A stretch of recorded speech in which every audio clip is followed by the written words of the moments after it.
There we are. There. We ready? Yeah. All right.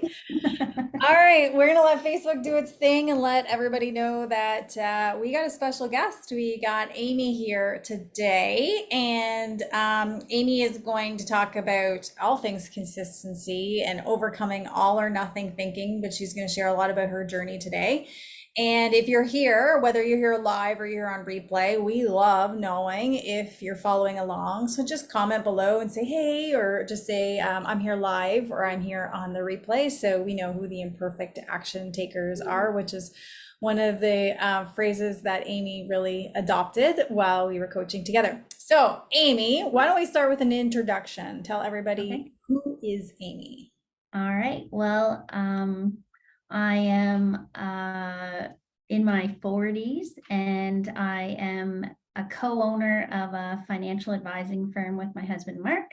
We have 3 children. 2 are now in high school. My middle daughter just started high school this morning, and my youngest just went into grade 7.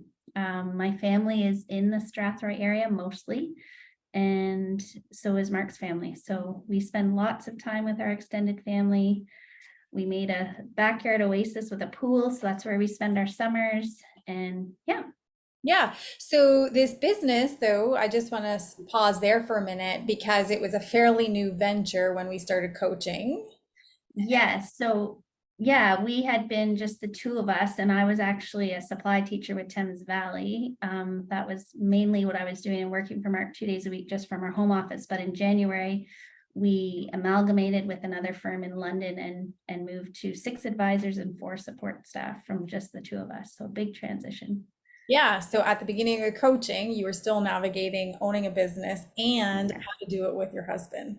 Yes. How to be married and coworkers. Yeah. Yeah. That was Okay. a huge shift. So let's start off. So let's go back to the beginning when you first reached out to me and you were looking for support. Can you kind of paint a picture of like where you were at and why you were looking? Sure.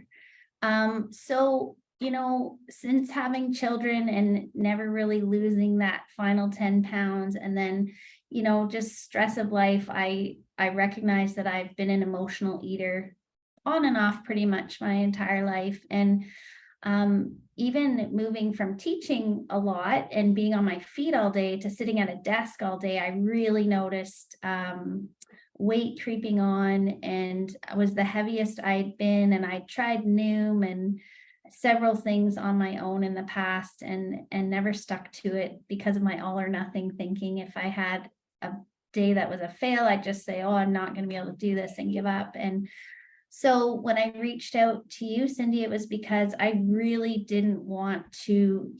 I've had many women say to me, oh, it's normal to gain 10 pounds a decade, but I didn't want that to be my normal.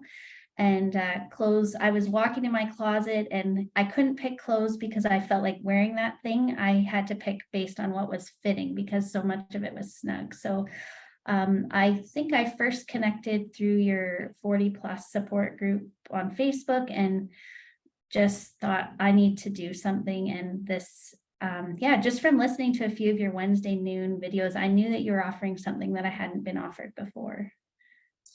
Yeah. So I remember that first meeting. Do you remember? Remind me. Connected via Zoom, and you got emotional on that because you started to see that you were disconnected in a lot of different areas of your life.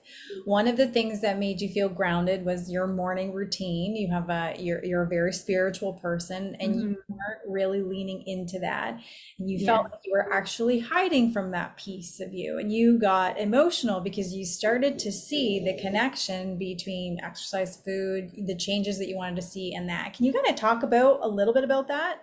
Yeah, I just when you feel uncomfortable in your own skin and you've tried so many things and you think you've done everything you can do and you're not feeling any better, I found that waking up and facing that every day was consuming a lot of my thoughts and my emotions, and was causing me to disconnect, and just be preoccupied with negative self-talk, and just not feeling happy with where I was at. and how much my physical feeling tired and lethargic and heavy was impacting my ability to be emotionally and spiritually present. And then when I would turn to food in a moment of stress or boredom or something emotional going on, then I was filled with guilt and shame about, sabotaging all my efforts of trying to get in better shape. And it was just this vicious cycle, which did cause me to hide from God. And then I was losing that spiritual connection time that had fed my soul for years. I was starting to disconnect from that too, and just feeling like I really was struggling to be present anywhere at that point. Yeah, so now we've kind of painted a picture. You started a new business with your husband. You're trying to figure out that and then how to be work together and be husband and wife. And then Yeah. we have this a part of you that feels disconnected from your spiritual self and hard mornings waking up and then disconnected from your physical body as well. Yeah. And so then it was all coming together, and I remembered it coming together in our first video chat that we had when we were just kind of talking about, what you were looking for. So, okay, so you've tried many different things. So let's talk about what was different about nutrition. So one, share with the audience, like, what did you learn about nutrition that all those other things didn't teach you, and how you're kind of applying it? Because it's one thing to pick up a book or read something, and then what we want to know is how did you take it and put it into your daily practice? Okay. So as far as nutrition goes, I would say the most phenomenal thing I learned through the coaching journey with you is that food is not my enemy. Food is not a bad thing. Food, even enjoying food just for the pleasure of it, is not in and of itself a bad thing. And I feel like all the other programs, it was so restrictive that I always felt like I was depriving myself on those journeys, where with this, you taught me that I had a choice and that I just needed to count in front of me what the trade was, or how it was going to impact my goals, but that I did truly have a choice. And I learned through this program that instead of feeling like I was depriving myself and restricting myself all the time, I was saying yes to myself in a more healthy way to avoid certain things on a daily basis. And that was the most phenomenal shift for me. Instead of feeling restricted, I felt empowered to choose. And to say no to something in the moment was saying yes to bigger, better things and goals that I had in mind. That would be the most phenomenal difference with this program. And I remember in the very beginning, not in the very beginning, but it was a couple weeks in, you had was it a family gathering you had? And then you had Which, the cottage. You had one a family get together, and then you had the cottage. And so yes. we worked through the food thing. We worked through, like, because you're one, it's easy to control things when you're in your home environment, right? Because you know Yes. what's around, you can set yourself up that way, you feel in control. It's another thing when you're going to someone else's house to eat, or someone else's cottage who's doing the cooking for you. Yeah, I remember having a ton of anxiety when we were going to be going on vacation because my sister-in-law is a phenomenal cook. And I really was struggling with feeling out of control, that I was just going to be at the mercy of what she was making. And I didn't want to be rude. I didn't want to offend. And how was I going to navigate that and stick to my goals and my commitments? And then I remember that call because you're like, what do you have control over? And I struggled to think about it. And then you offered me one thing, and then it just kind of rolled out from there. That because another phenomenal shift for me was eating mindfully. So often I was overeating or eating things I knew I didn't want to eat that weren't going to make me feel good. And so there was the guilt shame factor. So that makes you eat quickly to get it over with, to lose that feeling. And teaching me to slow down and to actually savor every bite and consider all the texture and the flavor and all of that. That was the one you said, Amy, you have control over how much you eat and how you eat it. And that was like a huge light bulb moment for me. And then also I had to, so much of this journey has brought heart change for me because the mindset is so connected. And that's the other phenomenal change in this program compared to others, is that the mindset and heart change was beautifully molded with the actual day-to-day routines and choices that I was making. But being so afraid of offending people, I remember you saying to me, if you truly had an allergy, would you feel badly about putting it out there? Like, I can't eat this. And so I've always struggled with people pleasing and wanting to make people feel comfortable and make people feel good. And so you encouraged me to reach out in a really safe way to my sister-in-law and say, hey, like, this is what I'll eat for breakfast, and just give her some of the ideas. And as it turned out, it really worked out beautifully, because we arrived and she wanted to grocery shop together. So then I had a lot of control what I was going to eat that trip. And yeah, but just a phenomenal shift in how much I was going to eat and how I was going to eat it, and to be present in the moment and not disengage because I was afraid of it.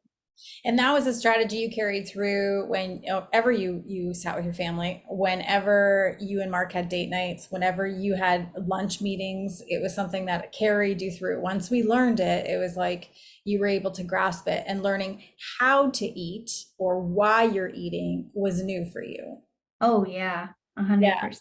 I want And to. even like wanting to say I ate for fuel all the time, but then you showing me like, well, no, you ate that ice cream not for fuel, but just for the enjoyment of it. And it was okay, because it was a moment, and then it was moving back to where I was. And just to see it all as part of the, not this all or nothing mentality, that if I have a little bit of ice cream just to enjoy it, well, then I've derailed everything. Like, that was a phenomenal shift too, to see that it's okay to eat for pleasure. Yeah, and oftentimes women get caught up in justifying things after, rationalizing things after the fact. So, for example, you have the ice cream, and it'll be like, well, I worked hard, I had a long weekend, or it's like, I want to enjoy this. It's, you only live once, right? And then we caught you doing it, and then Yeah, it was like, because you had guilt about eating things that you enjoyed just for the simple sake of enjoying them. You exactly. had a lot of guilt about that. And so we really needed to look at, it's okay for you to enjoy the ice cream. Tell me how you ate it. And you were like, I enjoyed it. I ate it slowly. You found yourself not eating as much of those things, or finishing things on your plate, because Yeah. I'm satisfied. I'm okay. I never left a dish of ice cream half eaten, but truly I was doing it, not again, not because I felt restricted, but because after half this little tiny order from Marble Slab, I was so satisfied because I'd eaten slowly and I'd savored every bite. And so I felt like I'd had enough to be satisfied and to move on. The Yeah. other thing you taught me was setting intention ahead of time. And that was a huge game changer for guilt and shame, because looking at my day and figuring out what macros I had for the day, and then knowing we were going to Rock the Park and we were going to go to the works ahead of time, and looking at the menu to see like what could I have that was enjoyable but wasn't going to be going all out, and then setting the intention and being successful at that was huge in releasing me of guilt and shame around eating. Yeah, and I remember we did a lot of talking back and forth about your Rock the Park and where you were going and what you could have, and then in the end it was like, and then it just took, I just remember like it took a couple of those moments, and it was like you built confidence. You Yeah, trust in yourself, and you like, it's like laying breadcrumbs. You were laying all these breadcrumbs, and yeah, and then the big trip came up, and it was just like you had a better handle on things. yeah. Let's go through. Tell everybody about the chocolate incident. We're calling it the chocolate incident. Okay, well, basically, afternoon has always typically been the time when I struggle with wanting something sweet and going to eating because I'm bored and all of that. So I thought, well, I have 3 carbs a day, and I want today, one of them's going to be a square of chocolate. And so I had lunch, and then I had a square of chocolate. And Cindy in our chat said, tell me about the chocolate. And right away, I felt like so defensive. I was like, why is she asking me about the chocolate? I have carbs for this, and I just wanted the chocolate. But I felt like she was judging me for having the piece of chocolate. So I wrote you back why the chocolate. And I said, I think I just said, I wanted it, or I was craving it. And you talked to me a little bit about that. And then a couple days later, I remember it was a Saturday morning and I was still stewing about the chocolate. Why is it making me so upset that she's asked me about the chocolate? And so then you and I chatted a lot that morning back and forth, and I was honest. And that's the other thing I'd say about this journey is Cindy very quickly made me feel safe to be really honest and real. And I recognized at the very beginning, if this was going to be different than other things I had tried, I had to be willing to be mindful about how I was thinking and feeling and share that with you so that you could coach me accordingly. So I can't remember if you asked me something, but I knew there was a moment where I'm like, okay, I can be honest with her and tell her that I've been really upset about her asking me about the chocolate, or I can just like give her the answer that will make us both happy.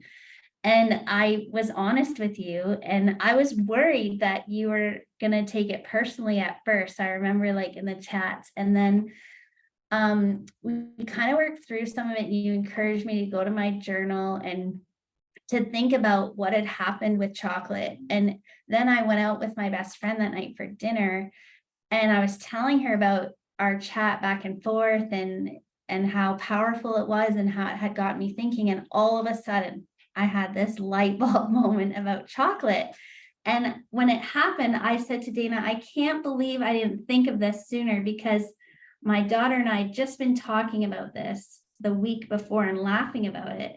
But in this moment, when I thought about it, I realized it was not funny. And what it was is, as a kid, my mom told me that I was allergic to chocolate because when I had it, she said I'd be really hyper, and then within a half an hour, I'd be in tears about something. And so everywhere we went to eat, she'd be like, oh, Amy can't have that. She's allergic to chocolate. And she would tell them how it made me behave. And there was a lot of embarrassment and shame around it. And then I started getting carob for like Easter. So my brother and sister would get chocolate, my cousins would get chocolate, and they'd be like, oh, Amy, we got you carob. And they try to like make it so exciting, but it was nasty. And I would rather not even have it than have that, have nothing. And so this whole like light bulb moment of how a childhood experience and feelings had played into my adult self. And Cindy, you just encouraged me to give that girl grace in the past and to recognize that the way I had felt and handled chocolate was serving me well back then, but was not serving me well now. And it was just this amazing epiphany that I would say translated, like it phenomenally shifted my relationship with food, not just with chocolate. So much was healed in that moment. You could see the shift afterwards. Like it did Yeah. take us about, a little bit less than a week or whatever to kind of work through that. And I could tell by the change in the messaging that there was something wrong. So I kept checking in and you opened up, which was great because then that's when the shift came through. After that's Yeah. when the rainbow came through, if you'd like to see it that way. And you Yeah. could see then all of a sudden it was like the conversation then shifted. Like, you had less food guilt, you had less shame guilt, and you were Oh, having those things. And even when you were at a restaurant, you were enjoying those things. And then all of a sudden you were sharing back with me how you enjoyed it. Like you weren't guilty about saying it tasted amazing when I had that. yeah. So good, right? Or just like yum or whatever. Like you didn't feel bad about sharing that. And that's No. often a new coaching experience for people, telling your coach that you're eating those kinds of foods. That seems like weird, right? Because you're generally supposed to avoid, they don't have room. And so that was, already kind of a weird experience. And then you had the shift, and now here you are, sharing that openly with your coach, Yeah. which was like a beautiful thing to see there. And so I love that you highlighted, like, I had to go to those places in order to make this stick. Yeah. I remember one thing that came out of it the next morning that I did was writing a letter to that child, Amy, and just talking to her about it. And that was so healing. And it sounds weird because you're kind of detaching yourself, but it's actually a technique that's used in counseling a lot, where you look back and speak to that part of your heart and affirm it, and then release it to not feel that way anymore. And it Yeah. was so powerful. Yeah, because a lot of people are spending time denying their self, maybe because of lack of self-awareness, but in some Mhm. level there's a bit of denial there. And so then that's still the story you're carrying forward. So, okay, so that covers like nutrition. It was basically like, hey, there was a lot of mindset work and healing and changing kind of that narrative that you had around food. And then we really looked at how you were eating and why you were eating to kind of work through some of that sabotage or those obstacles that you used to face. So now let's move into exercise. I Okay. think women think that they have to do cardio, that they have to do, and I don't have enough time. And if I only do 5 minutes, what's the bother? So talk to where you've been with exercise and where you're at. Okay. Well, up until this point, I have not been consistent with exercise. I had always wanted to be the person who could say, I love working out, but that had not yet been my experience. And so, nutrition was at first our focus, and a lot of the hard work, like you said, came with that. But one thing I want to just connect nutrition and exercise. When I was eating more healthy, more consistently, the change in my mood and my energy and my sleep was phenomenal. And that just kind of turned on the desire to move my body more because I had the energy and motivation to do it. So, the reboot, and then the just knowing how to get enough protein in my day, how to get enough fruits or veggies in my day, and all of those things, that started to change my physiology and my motivation and my just how I felt. And so I didn't feel like I had to fight fatigue to move. I started wanting to move just innately with the nutrition changes that I was making. So I want to point that out first. But another like lie that I believed about myself my whole life was that I'm a terrible dancer. Like I don't have rhythm, and I've accepted that, and it's fine. And I will dance with people I'm really comfortable with. But I had convinced myself that I was uncoordinated, and I was really insecure about, like, I'm not gonna know how to do different exercises. I'm not gonna do it with the proper form. And I was telling myself this all the time. But that feeling energetic and wanting to move more is what made me consider making exercise. And it really did start with just doing more walking with Mark. We love walking at night. It's a great chance to chat. There's no interruptions. And but then I remember saying to you, like, what about exercise? And you're like, okay, just one step at a time, because I really did have to overcome all or nothing thinking with all of this. And exercise was one of them. But I just decided I was going to take the plunge, and I like to be up early. And so I started coming to the All Out Training gym twice a week.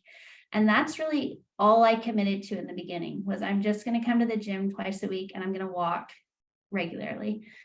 And I loved being at the gym like right away. I loved Cindy's energy. I loved the way it's always different. It was really engaging and it was fun. And the girls and odd guy that comes are so welcoming and inviting.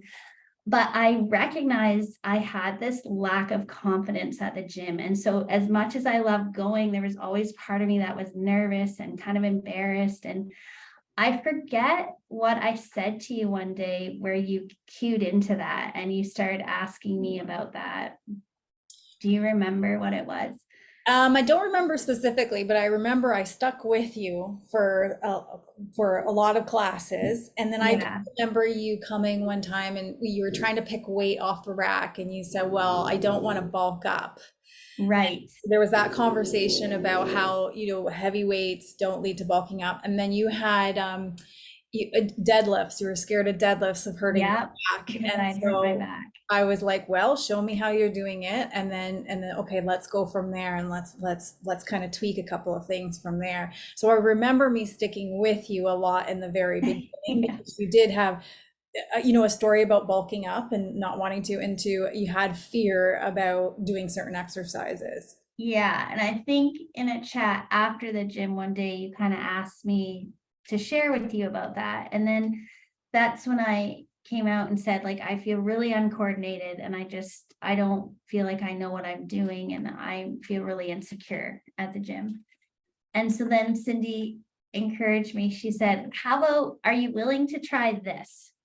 Will you put different glasses on when you come back to the gym?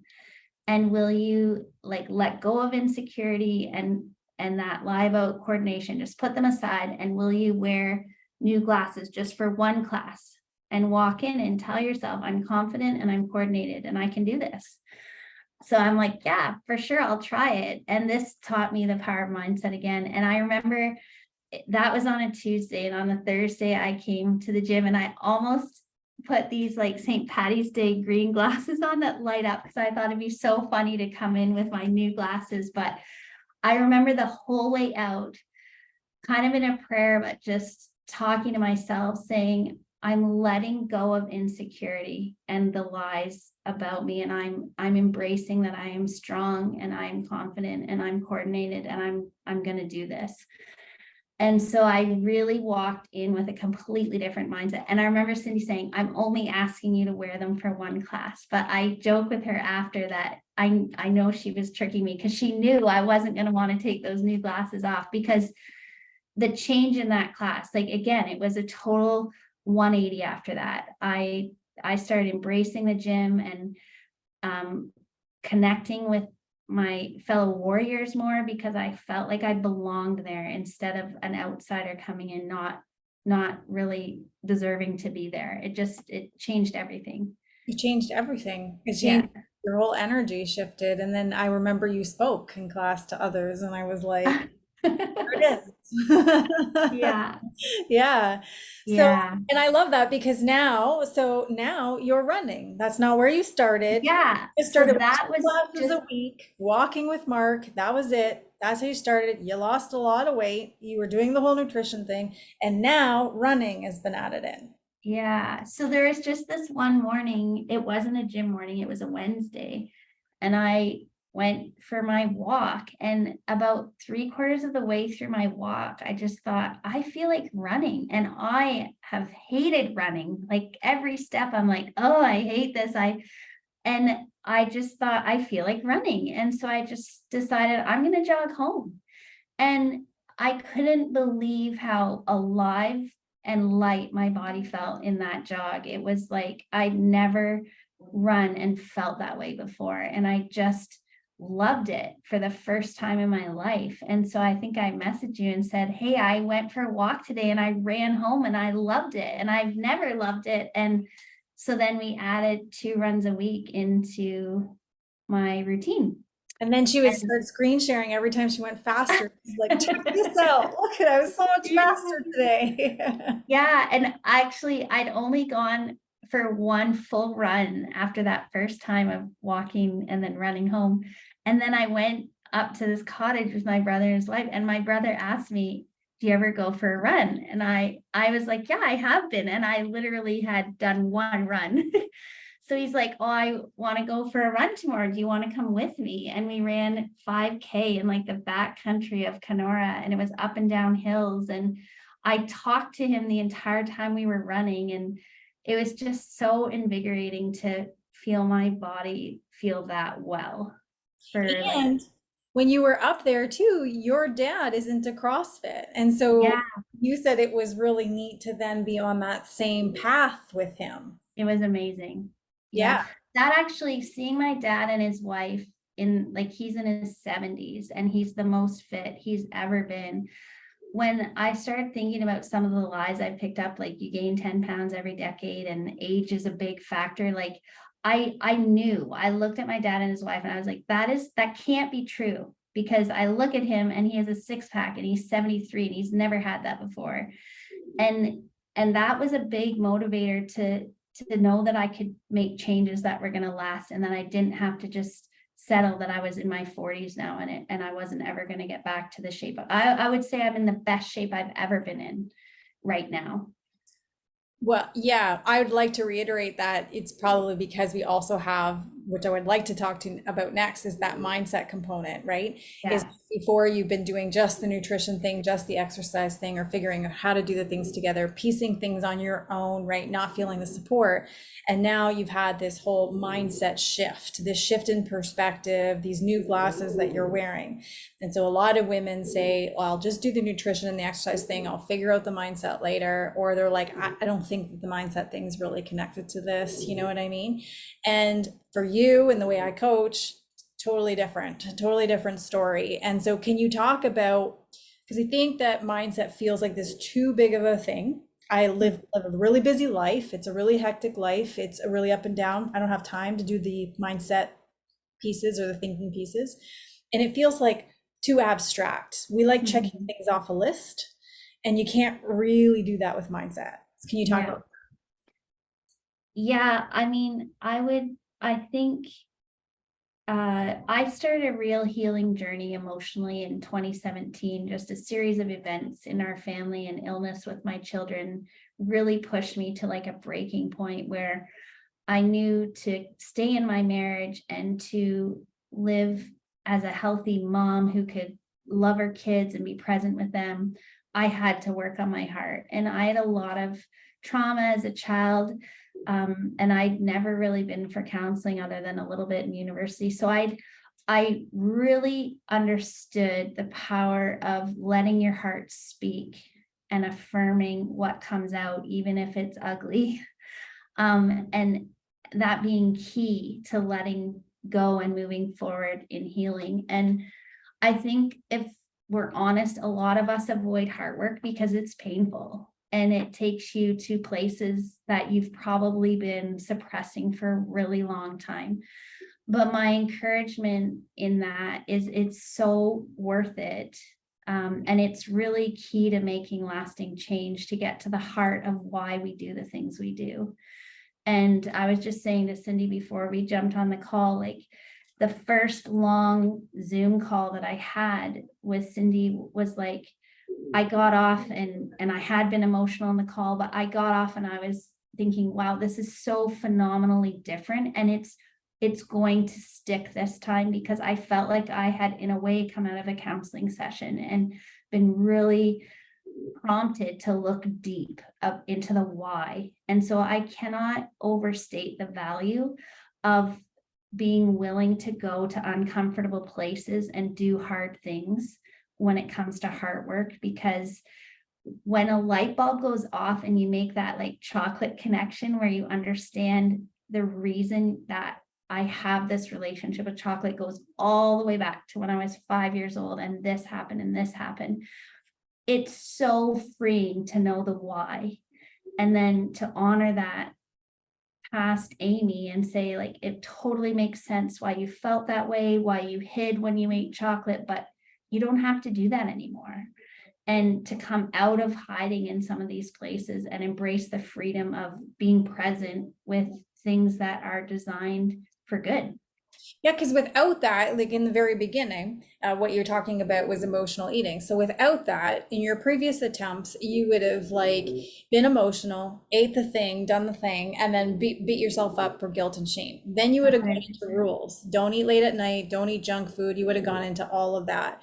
And Yeah. then somewhere along the line, the same thing would happen. You would repeat the same rules. The same thing would happen. You repeat is like Groundhog Day over and over, spread over years. Until that would happen, until I'd be like, this is stupid. I don't even know why I'm trying. Look at, I keep falling off the wagon. I'm just going to give up.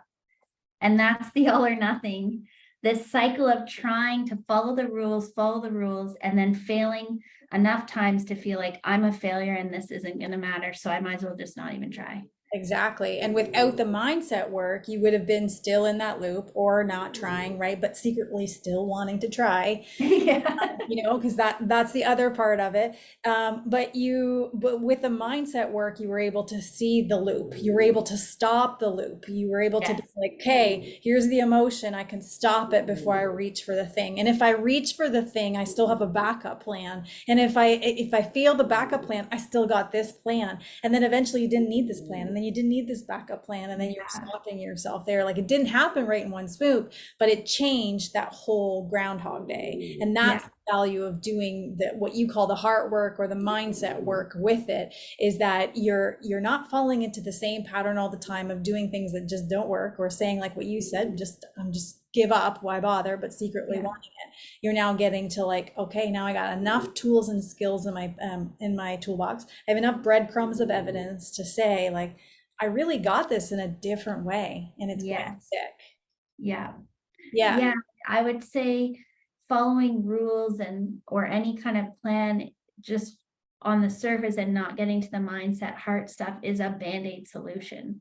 But the wound is still festering underneath. And that's I don't think we think often of how emotional, especially well, men and women, how emotionally our connection is to food sometimes, and how we use it to comfort ourselves and to mask trauma. And it can be an addiction, and for me it really was. I did not have a healthy relationship with food, and so rather than putting a band-aid on it, if you're just willing to go a little bit deeper, the pain and the heart of going deeper has so much benefit and healing in it. Yeah, I love it. You put it so well. So here we are, where we finished our coaching a while ago. You Mhm. lost a lot of weight. You I lost a lot did. of inches. You're out buying new clothes. You're now a runner. You now go to the gym regularly, and you're not insanely working out to keep the weight off or whatever. You're No. eating all things. You're sure you're prioritizing your protein. Sure you're prioritizing your vegetables. Sure you're trying to stay within a food budget. You're trying to hydration, but you're eating all things. And we started off with tracking our portions, so that we understood, right? But the goal was always to move to intuitive eating. The goal Yeah, was which terrified me. terrified you, yep. Yeah. And so the goal was to not, we don't always want to track our entire lives. We might need bouts of tracking to double check or to reassure ourselves or to build self-trust, or maybe we have a goal coming up, but we don't always want to. And you're right, you did have fear to move into that, but you haven't been tracking, and you just messaged me yesterday and said, I'm 2 stones down, Yeah. since 2 stones on top of all that. So can Yeah. you talk about the process of, sure, in the beginning we had a bit more rules. We had like the box was just this big, right? And then we gradually expanded and expanded to the box to be able to get to a point of you're not tracking. How do you? Yeah.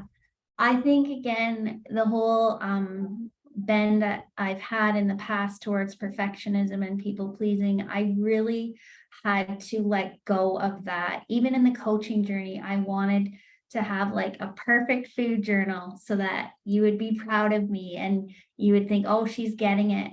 But I really had to let go of that and allow myself the freedom to be honest and put everything on my food journal, even the things that I felt like ashamed about at times because I was still working through all that heart stuff. And that just feeling like truly an imperfect action taker, and like that was the goal and I was achieving it instead of having this impossible goal of perfection in front of me, really started helping me build self-trust.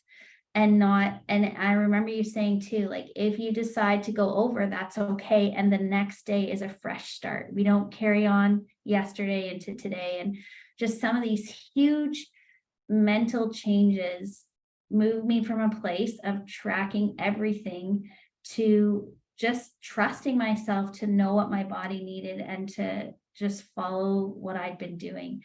And I really knew, because you had shared with me like the whole like using the hand to do portions, like that some people like to move to an app where you're counting all the macros in something you're eating. And that was so attractive to me, but something kept stopping me from doing it. And I think it was the desire to be free of perfectionism, because I knew if I went on that app, it would feed that ability to be in real control and strive for perfection. And so I really had to resist getting that app, because for me, knowing what my bend is, that was not going to serve me well. And so when we finished our coaching, I switched to this paper tracking because I didn't have the PN coaching app anymore. And I love Cindy. Like, I think I was so afraid that when we were done coaching, I was never going to hear from you again. And I just want to put it out there that I can tell you care about your clients and you stick with us even after the formal coaching. And I really appreciate that. And you reached out and I said, oh yeah, I'm using the paper tracking from my quick start guide package. And you're like, well, why are you tracking? And I was like, why am I tracking? Because I'm so afraid that I'm going to go off the rails if I don't track. And then you just challenge me, like, maybe try not tracking or track at the end of the day, not all the way through. And I was just Well, like, we yeah, went through like what tools do you have to show that if you were going off the rails, you would be able to notice? What are the indicators you have? yeah, you're like, what are your baseline indicators Yeah. to know? And I started thinking about that. And then I was like, yeah, I can do this. I don't have to track. I know how to eat and do this. And so I remember the very first day, which was not that long ago, that I let go of it and I just ate what I'd been eating. And I just love that. I love being motivated not by weight loss or um, all the things that motivate us to go into a program like this. I am now motivated because I feel so well and I don't want to not feel this way. And so instead of being afraid that I'm going to sabotage and go off the rails, I'm embracing how I feel. And I've got confidence that I've been carried this far and that I have the heart and the skill to keep going with this. And I want it now, like way more than I wanted it when I came to you in the first place. And if you had heard Amy speak the very first time we spoke, you would see a very different tone of voice, a very different level of enthusiasm, but mostly a different level of connection, like groundedness. Like Yeah. you are grounded, you're not misaligned anymore. It's like you Mm, found how to put your spiritual practice in play with all these other elements. They're just all connected or all woven together. yes. Yeah. I'll just say like the static and compartmentalization of my life is going. It's all so much more connected and there's just, it's not noisy anymore because so many of the lies and the negative self-talk that I wasn't even aware were there have come to the surface and been pushed out. Yeah. So just as we wrap up, what is one thing that you would like to say to a woman who maybe is just starting or restarting, or maybe feels like she's tried everything, or is feeling just like you were when you first reached out? What would you say to that woman? Um, I would just say be brave and go for it. And I said to Cindy before the call too, like even looking at the cost of coaching, I knew it had to cost something for me to be committed. That's just who I am. If I don't have skin in the game, I may not stick with it. But after that very first session, I was like, this is priceless and invaluable. I cannot put a price on this journey because it's heart, body, emotion. It was just, I could see that it was going to bring it all together. And so I would encourage you, if you think you've tried everything, but you haven't tried this, then you haven't tried everything and you need to try it. And don't try it unless you're willing to go to the hard places.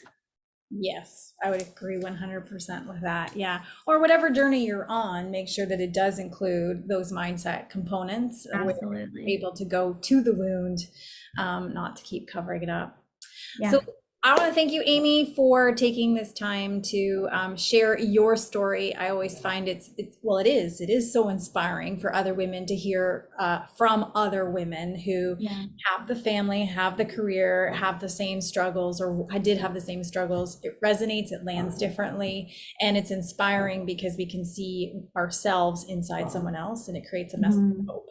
So I want to thank you for taking your time. Thanks for having me. All right. Thanks everybody for joining us, whether that was live or replay. Thanks so much.